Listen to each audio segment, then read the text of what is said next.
Good evening and welcome to the Business Day. I'm Milton Walker. The Bank of Jamaica today stepped into the foreign exchange market, selling $30 million to help calm jitters as the dollar slipped in the last few days.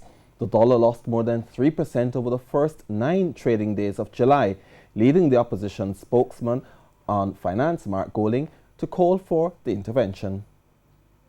I'm concerned about the way in which the foreign exchange market has been operating. Opposition spokesman on finance Mark Golding, a day after making the call for the central bank to step in and calm the foreign exchange market as the dollar lost value, with the US costing $135 on Wednesday, up from the $131 it cost just 8 days before.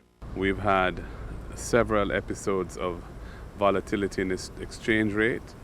And abrupt curtailment of supply. He said his checks show the commercial sector was not getting US dollars in the quantities it needed, which led to him on Wednesday to call for the Bank of Jamaica to step in to boost the supply. Thursday, the central bank did just that, selling $30 million to the market, but releasing data showing the demand was $56 million. It's telling me that there is a bit of an overhang, which may be unfulfilled at this point in time, but I still think it was the right thing for Bank of Jamaica to do today. Just how the market responds to the fresh injection of US dollars will be seen in the days ahead. For Mr. Golding, the sharp changes in the dollar's value in a short time frame is not good for the economy. He points to the recent survey of businesses showing confidence down, with a majority of CEOs citing the unstable dollar as the reason behind their outlook being negative at a time when the central bank is telling them to get used to seeing two-way movements in the price of the currency. But I don't think the two-way movements need to be so abrupt and lacking in any kind of clear understanding as to what's behind it and what will induce the BOJ to intervene or not. Because the BOJ has shown its willingness to intervene. The question is how long they take to do it and what kind of damage is done to businesses in the interim. For the Business Day, I am Dashan Hendricks.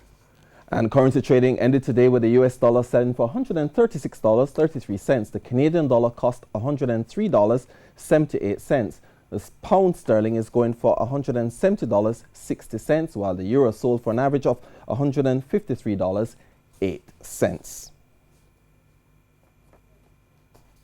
The JC index today gained more than 2,086 points, while the junior market index was almost unchanged. Top performers today include Barita Investments, Epley, Caribbean Cream, Sterling Investments, and Sagicor Real Estate X Fund. Among those recording losses were CSE 2000, 9.5% preference shares, Dermont Trading, JMB Group, Jamaica Stock Exchange, and the Sagicor Real Estate X Fund. And that story, the residents of Duckensfield in St. Thomas took to the streets in protest, calling for answers as they come to grips with the reality that the Golden Grove Sugar Factory will soon be closed. We have more in this report. A business decision to close the Golden Grove Sugar Factory in St. Thomas not going down well with the residents who depend on it for their livelihood. Some blocked the road leading to the factory, while separate held a meeting with workers who are to begin receiving payments in relation to the redundancy exercise on July 19. Farmers who supply the factory turned up and were left disappointed when they found out they were not invited. The factory is closing. We come here today hear that there's a meeting. And when I went up to the gate at the factory, I was told that, I'm not invited because it's just for workers. If there was no farmers, the factory is closed, we want to hear what's going on. But all these, I don't know. What is going to happen to the people here? For them, the Golden Grove Sugar Factory represents the last hope for the forgotten parish. There was a time when St. Thomas had factory from Duckensfield to Yallas and even past Yallas. Now we have nothing. There's one factory left here now, and it's down on its face. No government, nobody has nothing to say. Kids have to go to school, people have to eat. What are the people going to do? The whole entire parish by itself depends on the factory. Right to Kingston, Harbour View, man, I work here. Then when you shut it down, what you do? tell me. Me no want to go no further. Me want to come tell me what I got done to you. So. The police visited the scene in an attempt to clear the roadblocks as residents attempted to prevent trucks from leaving the factory. The residents called for answers, wanting the government to give them a new option to earn a living. We want the Prime Minister, for we know what go on. What go become of the pitney them? Tell me now. Eh? Look on the wall if I pitney them. Look on them. Look on them all about. And only the key and alone. They run at this apart here. We don't have nothing, and the key and gone now. What we are going to do? What we are going to do? What the pitney them are going to do? Oh, them are going to go to school. I'm 79 years of age.